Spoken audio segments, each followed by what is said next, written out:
Audible is my road trip companion. It's kind of my quiet alone time.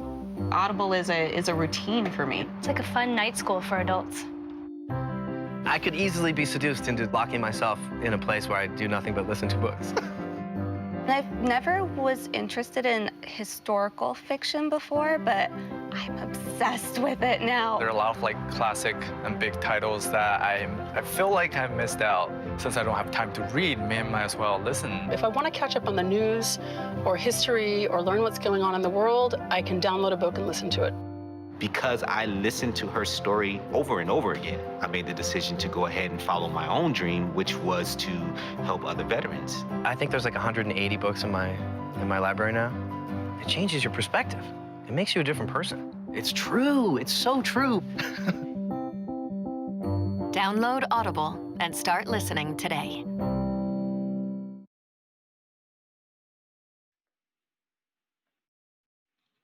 Hello and welcome. I'm Justin Chang, film critic for the Los Angeles Times and NPR's Fresh Air.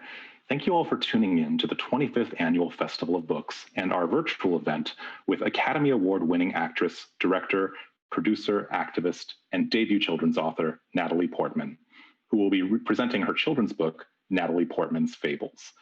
In this delightful new picture book, Ms. Portman presents 3 timeless fables retold for a new generation of young readers, accompanied by whimsical illustrations. Before we get to our conversation, I want to remind everyone to support your local independent bookstores during this festival. Once Upon a Time Bookstore in Montrose is the seller for this event, and 25 lucky book purchasers chosen at random will receive a signed bookplate with their copy of Natalie Portman's Fables. It's very exciting, and so without further ado, let's meet the author herself. Natalie Portman, welcome to the Festival of Books. Hi, thank you so much for having me. Thank you for being here with us. And why don't we dive right in? I understand we're in for a treat. You're going to read from your book for us. Yeah. Yes, I'm so excited to read to you from Natalie Portman's Fables. It's always funny saying my own name in the third person, sorry. But I was so excited to write something for my children that, and for their peers and their generation, that were some of the classics that we all grew up with that I loved so much, but made more to reflect our world and our times, because I was so surprised seeing those old stories when I read them to my kids, how they were predominantly male characters. And I didn't want to give that portrait of the world to them. I wanted to make it more reflective of how the world really is with all genders. And I've updated some of the morals that make it a little bit more about our time, although they're still kind of timeless stories. So with that, here we go. And the illustrations are by Jana Mattia.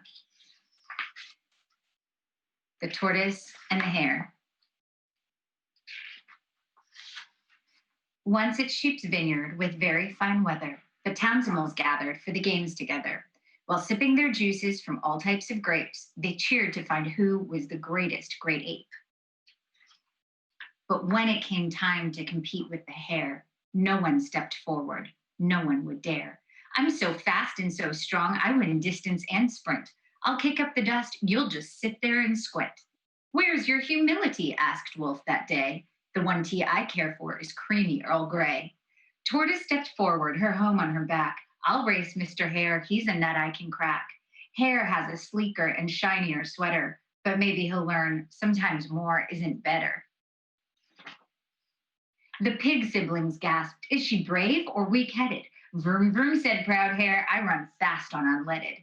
Doe started the race with her banner all pink, and Hare left poor Tortoise in bunny cloud stink. What does bunny stink smell like? I'll give you a clue. It smells like when carrots come out in a poo. She's so timid, so meek, and so sheltered, so shy. Will that weak, scaredy scampy just break down and cry? What's your response to his words about you?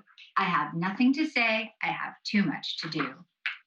Tortoise stayed focused on moving her feet.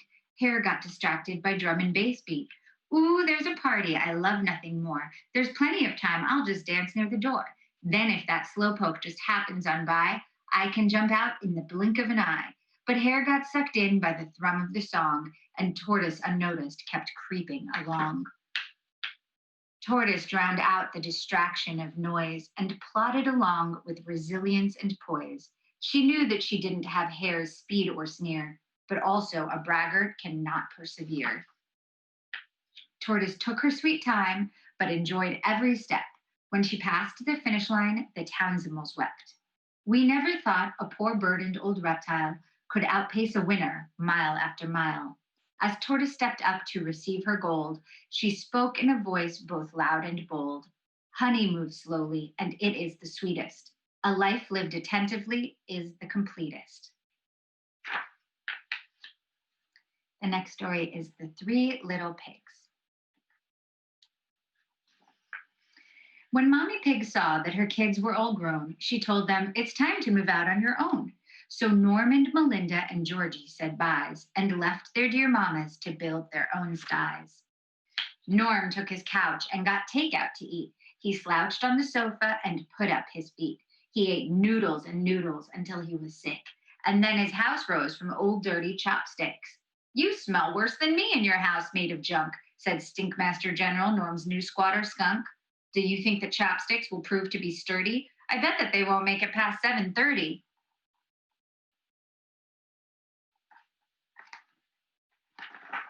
Norm sat there surrounded by cartons and boxes, but oops, food attracts hungry wolves and sly foxes.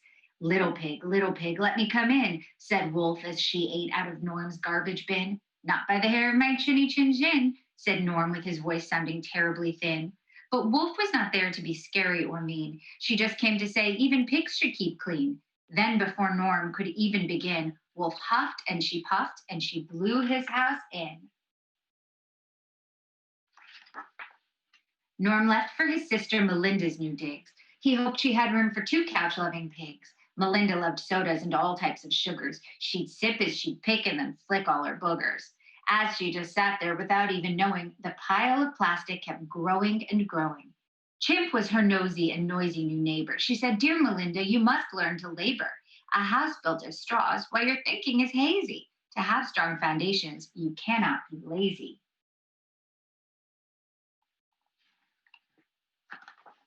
But before she could answer, Wolf knocked at her door. Melinda was shaking. Her head was a roar. Little pig, let me come in. Not by the hair of my chinny chin chin." Wolf had no pity. She wore a big grin. She huffed and she puffed and she blew her house in. Now Norm and Melinda walked hoof after hoof to ask to sleep under their third sibling's roof.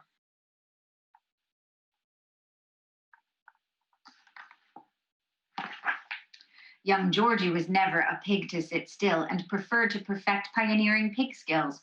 Georgie used clay to frame windows and doors, and stone for the walls, and bamboo for the floors.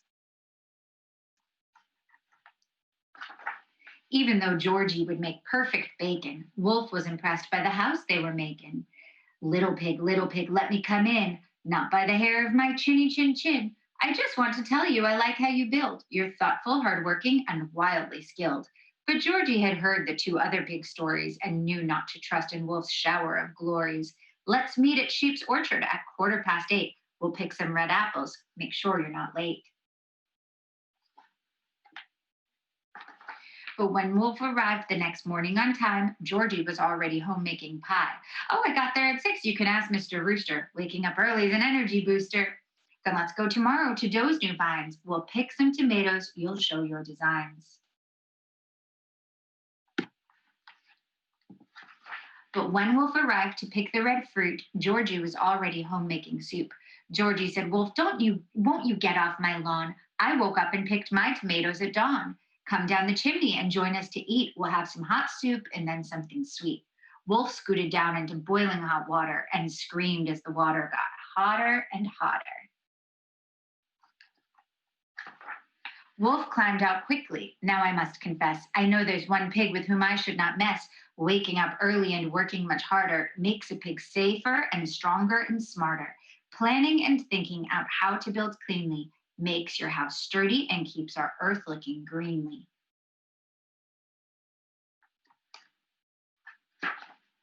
And the last story is Country Mouse and City Mouse. One cold winter day, Grayson Mouse got a letter. Please come to the city. You'll see it's much better. His big cousin Polly had sent him the note, inviting him over, but also to gloat. Polly wrote, Grayson, your life is a yawn. Come to my party. Let's dance until dawn. Grayson decided to go to the station and set off by train for a little vacation. The city was nothing like Gray's simple home, tall buildings, bright lights, and no green fields to roam. Polly Mouse lived in a snappy skyscraper. Grayson Mouse lived in a nest made of paper. City Mouse had a bright pink chandelier, while Country Mouse slept under stars bright and clear. Grayson put on his best coat and new shoes. The cousins showed off all their very best moves. Polly said, Cuz, meet my fabulous pals. Check out my friends, the cool City Mouse.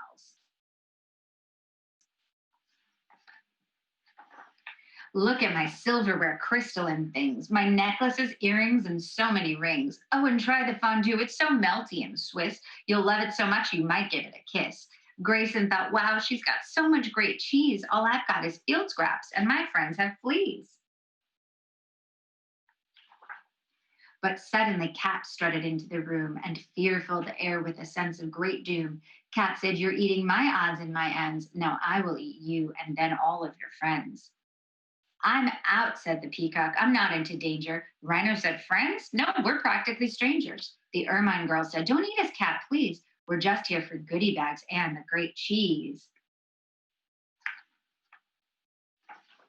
Grayson grabbed Polly and ran with her south, escaping Cat's big, fishy, stinky breath mouth. When they got to the country and back to Gray's nest, they finally felt they were safe and could rest. The country mouse went to his cousin with grace and used his rough paws to wipe tears from her face. You may have more toys and you may have more clothes, but you certainly also have many more woes. You want to have friends who will stand by your side, not those who disown you to save their own hide. A true friend should care about how you are feeling, not for your gowns or that thing on your ceiling. Grayson's friends came, bringing treats that they found from scavenging treasures that grew from the ground. Joe brought some beans, and Sheep brought his grapes. Pumpkins and melons were brought by the apes. They sat on tree stumps and ate under the sky. They watched shooting stars whiz-whiz-amming on by.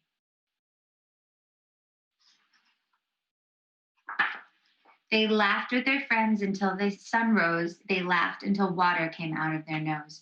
Grayson said, see, you don't need all that stuff. Polly said, true friends are more than enough.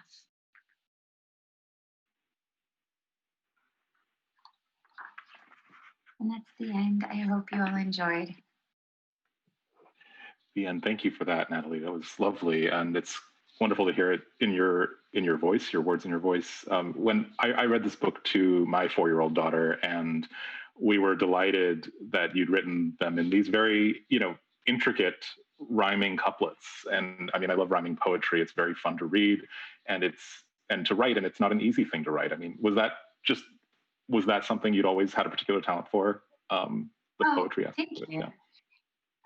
It was really fun to write it that way, and I agree with you that I prefer reading things in rhyme to my kids. When you're reading night after night, it helps a little bit for me to have the rhythm, and so I always knew I wanted to do it in rhyme, and my mom always wrote like all our birthday cards and still does always in rhyme. So I feel like it's sort of like a family thing that we do. So it wasn't particularly scary, although I think maybe some of mine were a little offbeat, like humility turning into tea, are not I sort of feel like I should have like a guide for how to make it rhyme.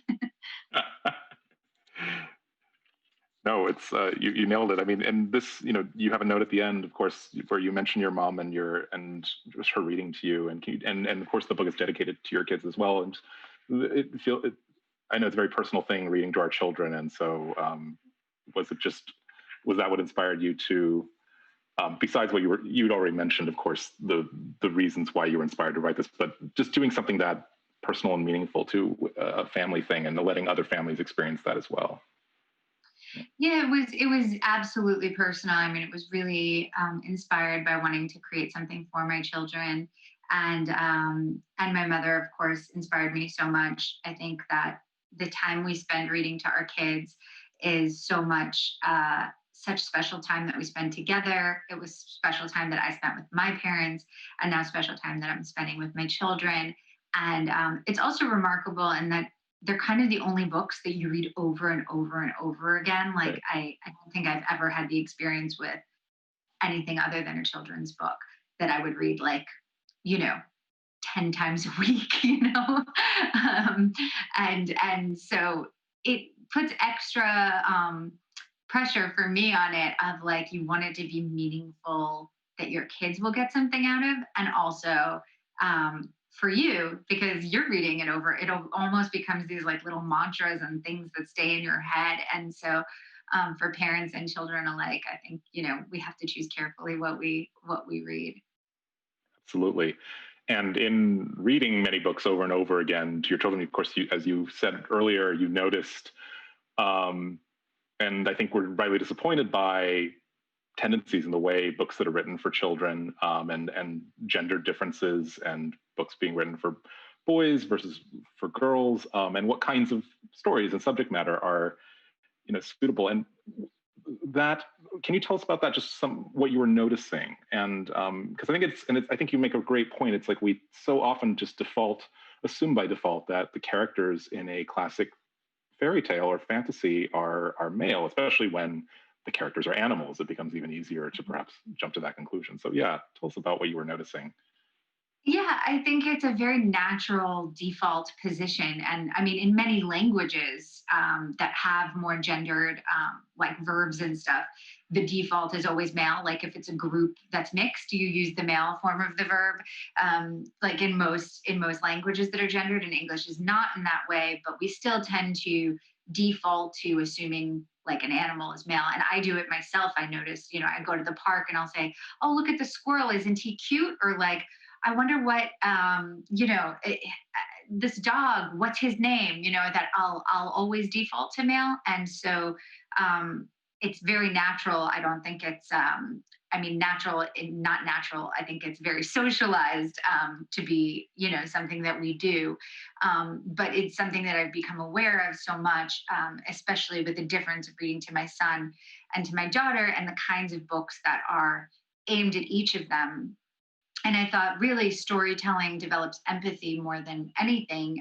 We care about the characters we're spending time with in a book, in a movie. We cry for them, we laugh with them, we're excited for their accomplishments, we're disappointed with their frustrations, and so it's practicing empathy. And if we're practicing empathizing primarily with male characters, that affects both boys and girls in negative ways. So I thought, what if we're not making anything overtly, let's teach them about sexism or something, but just simply saying male and female stories are both worthy of, and those on the gender spectrum are all worthy of being told, of being heard, of being empathized with, and just giving them practice at caring about characters from all backgrounds.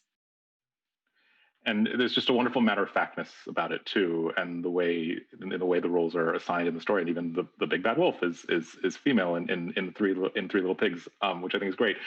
And I mean, those stories, The Tortoise and the Hare, Three Little Pigs, and Country Mouse and City Mouse, was it fairly easy to decide on those three? Were there others you were thinking about possibly adapting? Yeah, I knew I wanted to do the classic stories. And then I started being like, okay, which classic stories? And it was surprising how many of them either just didn't have, well, first of all, I wanted to use animal characters because I thought it gave kids equal access points, because I know when I was little, I would just choose the one with the girl with brown hair, and I'd be that girl with brown hair, as opposed to, I think, with animals, because we don't have that like identification with how someone looks as identifying us. We would rely more on personality to be who you relate to. And then for the stories that had animals, some of them didn't have like the moral of the story or the value of the story. Some of them felt a little bit outdated, and not in a way that I felt like I could make relevant necessarily today. So I chose the ones that I thought had messages that I loved and wanted to preserve, and thought we could also like adapt. For example, the Three Pigs, classically about building sturdy foundations to kind of avoid the wolves that may come, the metaphorical wolves that may come. I thought was relevant in terms of like the environment and how we need to consider how we build and live, in order not to have this kind of self-made wolf that is climate change. How to prepare ourselves and be kind enough to the planet to avoid the wolf blowing our house over. Absolutely. And I think throughout the stories, and particularly in Three Little Pigs, you really lean into the stories, just the moral about laziness and hard work. And there's a lesson just about gluttony and, and eating takeout, drinking soda versus eating fresh vegetables. And I know healthy eating is very much something that you are committed to and have educated us a lot about. I mean, is that another thing that was important to you? Thank you for mentioning that. Yeah, it's plant-based eating has definitely been a big part of what I hope to spread the word on. I think that a lot of people have really changed the definitions around that make it a lot easier for people to practice, that you don't have to necessarily be like full time. You don't have to take it on as an identity, but just to eat more of the time. Plant-based is really helpful to the environment. And I think so many people are engaging in that, whether it's once a week, once a month, once a day. The way people have been able to just change their habits. And certainly I love those characters who are, one is eating takeout and the house gets built out of chopsticks, and one is eating, one is drinking sodas and the house gets made out of plastic straws. So, I guess they're recycling in a way. They are true, but it's not quite what you eat, but the environmental impact of that is very clear. Yes. Yeah. And you have these lessons and these themes, and you also have jokes about poop and boogers, of course. So it's like balancing the moral side of it and the scatological side. I knew I had to make my kids. I knew I had to make my kids like excited to read it. Of course, you need poop and boogers to get their attention. You do. I think we need more of them in adult fiction too sometimes, I think, but not just children. But yeah, you wrote this. You finished this book during this time of quarantine, and was it something that you'd been working on already, or had been thinking about? I mean, when did this begin? Yeah. Yeah, I pitched the book and started writing it before quarantine. I think actually I had finished the text before, and it was just during quarantine was when we were working with the illustrator Jana, was sending in drawings, and we were giving notes, and we're kind of like refining the language, but it was more the illustrations and page layout and font choice and all that stuff during pandemic. Mm-hmm. And the artwork is lovely, as we saw from when you were reading the book, and they are the work of Jana Mattia. Can you tell us about working with her on the illustrations, and what the decisions were aesthetically, just in terms of behind those illustrations? She's so extraordinary. I mean, it really was exactly what I dreamed of, except I would say more than what I dreamed of, because she came up with so many incredible ideas and like small hidden treasures in all of the drawings that is so fun. My daughter loves like pointing them out. So I really wanted something that was quite classical in terms of artwork, but that had a lot of personality, where the characters are really expressive and silly sometimes. So she just did these incredible things. And I loved design-wise too, there are some pages that she just created these like stages of, like the hair dancing, and that are just so whimsical and fun. And then like the opposite page is just such a stunning image as well, but in a much more like almost cinematic way. And then she also has just like little hidden things like we talked about the boogers. Here's the booger collection when the pig gets blown away and the chimp covering his eyes and a half-eaten donut. I mean, it's just like such a beautiful and like funny layout when the pig gets blown away. So I know my daughter loves finding the other day she was really excited about the little bird stretching with the tortoise before the race.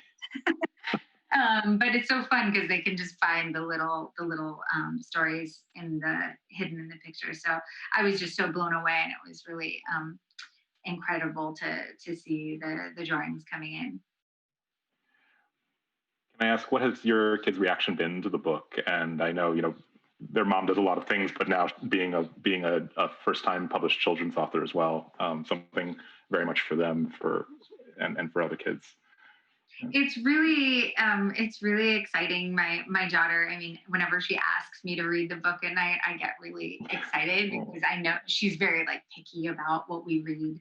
And so that is just the biggest compliment. And she, of course, loves seeing the drawing that her grandmother made of the two kids at the back. And she also loves, I made the table of contents really for her because she loves getting to choose the order of the stories. And so that's been really wonderful. And I wanted that to be illustrated because, of course, before they can read, they can still see which story by the drawing.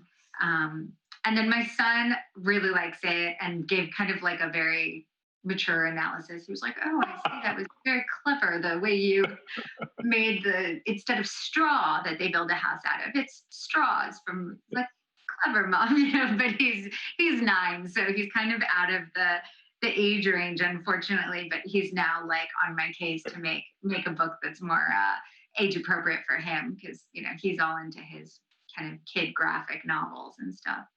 Yeah, moving on, but yeah, and what else are you reading to your kids these days? I mean, and I think we have another reader question too.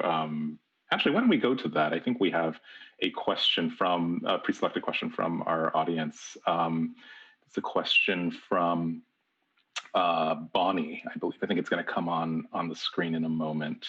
Yes, there we go. Can you name some current, lesser-known children's authors that you enjoy / respect to encourage your audience to also pick up those books? Absolutely. So some books that my little one loves, she loves Tallulah, the Tooth Fairy CEO, which is by Tamara Nicole Pizzoli. I hope I'm saying that correctly.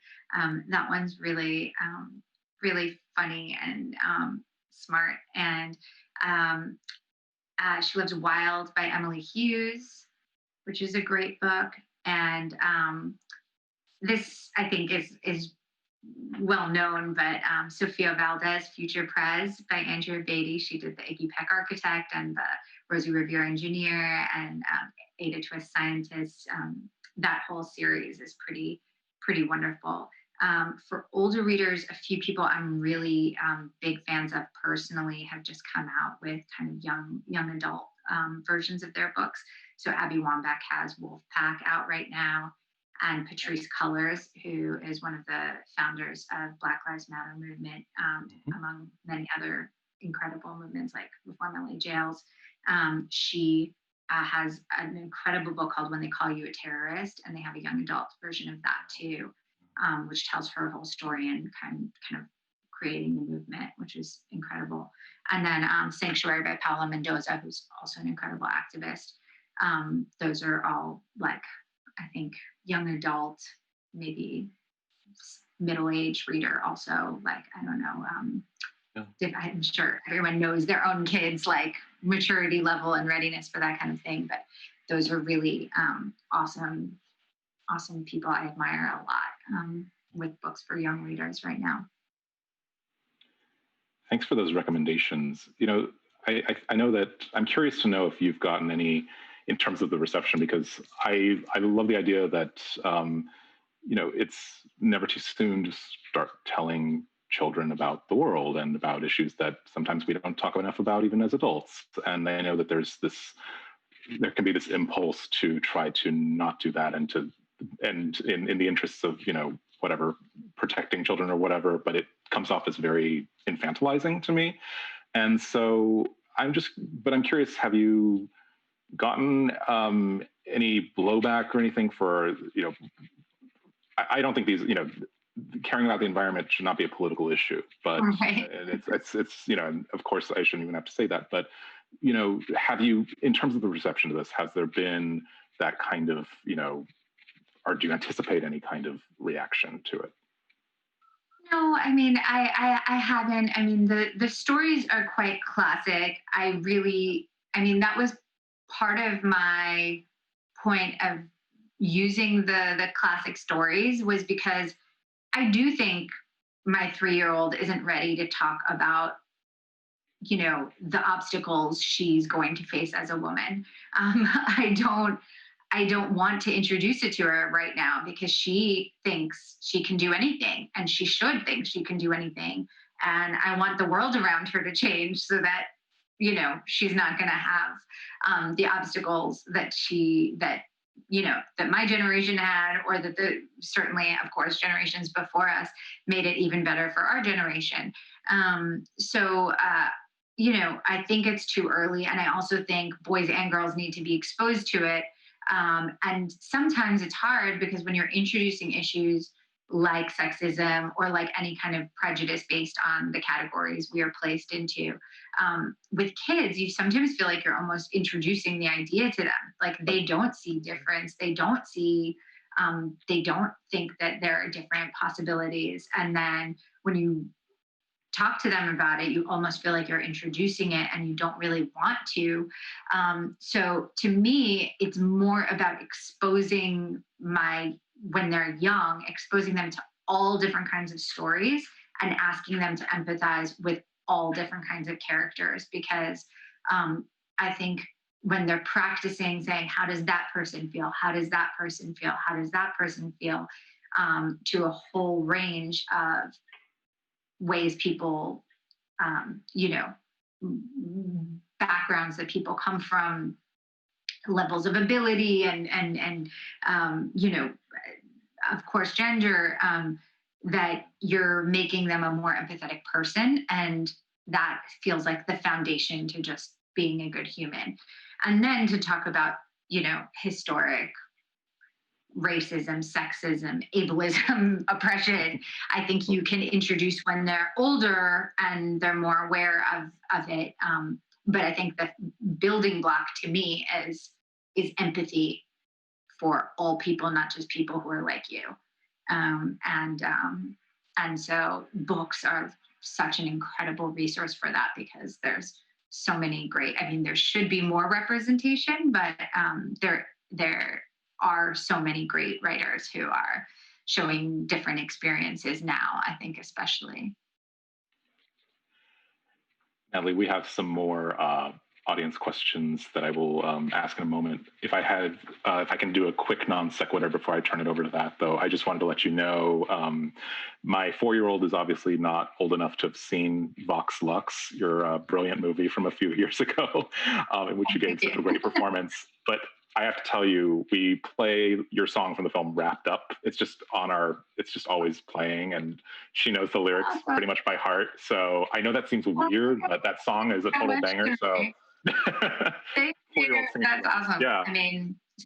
Sia knows how to write songs. Pretty amazing. She does. No, absolutely. So no, thank you for that. And let's go to our last few questions.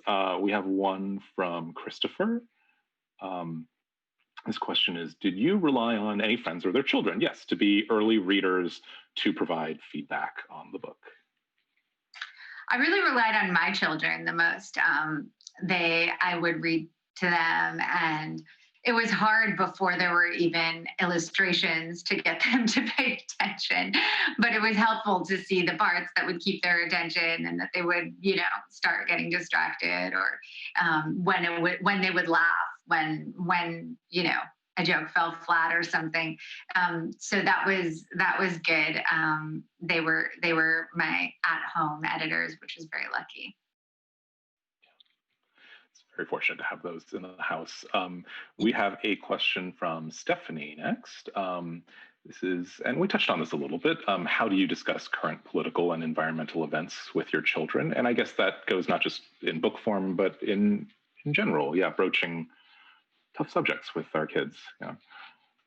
Yeah, I think you have to really be conscious. I'm sure all of us who have kids are aware of, you have to manage your kids different, like meet them where they are, like different readiness levels, which it's hard to say based on like age. It's really such a personality thing. I think once you have more than one kid, you realize that like every kid is so different. But like I said, with my 3-year-old, it's all about empathy to me. Always questioning at school when she tells me something happened. How do you think that made her feel? Or how do you think he felt because of that? How do you think the teacher feels when you say that? Things like that. I do the same with my son, who's 9, but he obviously is much more aware of what's going on. He's actually quite politically interested, and really asks a lot of questions. The kids talk about things at school. He has a lot to ask. So I try to answer in the most honest and simple way possible, and also give a feeling that everything's going to be okay. Because I think that even though it doesn't always feel that way as an adult, No, it does not. but I think kids really need to know that, because the news is really scary right now. A lot of adults are really scared right now. A lot feels really unsure. A lot feels really different. And I think kids really need to have a sense that, this is wild and crazy and different than usual, but it's also totally under control, and we're taking care of you, and you don't have to worry about anything. Because I think that that's kind of the big concern. But otherwise, trying to put things in age appropriate, simple, honest language is how I try. I don't know if that's helpful. It is. It's very helpful, and it's very moving what you just said. And I think experiencing this myself, just as our kids are experiencing something that we certainly didn't experience, and we're all going through this together. But it's especially hard, I think, for kids, and maybe in some ways mercifully easier for them too. And I go back and forth between feeling that very poignance, the deprivations that they're experiencing, but also great hope that yes, this generation is actually could save the world. They are the future. So it's kind of the pessimism and optimism together. We have a question from Margarita. Which character from a storybook did you look up to when you were younger and are excited to introduce to your daughter? Well, Margarita, you have a beautiful name from a great book as well. But I loved Eloise a lot, which I've already introduced to my daughter, of course. I think she's just the greatest, one of the greatest female characters ever written, because she's just got like tons of personality, and no one ever has any judgments on her personality. She just gets to like be herself. And then I also loved, I've been very vocal about this, so I hope it's not repeating anything to anybody, but I loved the Babysitters Club growing up. So I'm very excited to see how she responds. I think there's such great female characters from all different kinds of girls, and very centered on female friendship and entrepreneurship. And I love that series so much. Will you have her watch the TV show, or has she gotten to see it? Yes. I haven't myself. My daughter hasn't, but I watched it with my son. It's fantastic. Yeah. I mean, it's funny. I grew up reading those books too. I'm actually curious to see how. I haven't gotten to see the show yet because but I'm looking forward to that as well. Okay. Especially since it's been renewed. And our last question from our audience today is from Dawn. My daughter, Ava, age 5, wants to know, how long does it take to write a book, and how long did it take to write yours? It's a great question, Ava and Dawn. Yeah. That is a great question. Ava, or Eva, I'm not sure how you pronounce it, but that is an excellent question. I think a book can take as long as you want it to take. I think it could probably take you forever if you wanted to just keep editing it. And mine, I wrote, it took me about 4 months to write, but it's obviously, it's 3 stories, I'm looking how many pages it is. It's like almost about 60 pages. So it's not like, I think if you're writing like a book for grownups, then it might take a lot longer. I have one friend who wrote a book for 10 years. So I think that you can take the time that you need, and when you feel it's finished. There's a quote about movies that one director said, that movies aren't finished, they're abandoned. and I think that books are probably the same way, that you can edit indefinitely forever if you need to, or you can just put your hands up and say, I'm done. And are you done now that you've had this great experience? I mean, would you give us a sequel, adapt another series of fairy tales and fables, or doing more writing for children? I would love to. It's been such an incredible experience, and it's been such a great thing to feel like I have with my kids, that I can sort of hand them this tangible thing of like, here's what I think is important for you, so yeah, I would love to do more, but there's no like specific plan that I have to announce or anything. For sure. Well, we look forward to what may come of that. And Natalie Portman, thank you so much for being here. Thank you for reading your book to us. And thank you to everyone watching for joining in this wonderful conversation. And remember, books are available from our book-selling partner, Once Upon a Time in Montrose. They are our seller for this event. And 25 lucky purchasers chosen at random will receive a signed bookplate with their copy of Natalie Portman's Fables. It's very exciting. So, Natalie, thank you so much. It's been a pleasure talking to you. All the best to you. Too. Have a great rest of your day. Bye, everybody. You too. Bye-bye.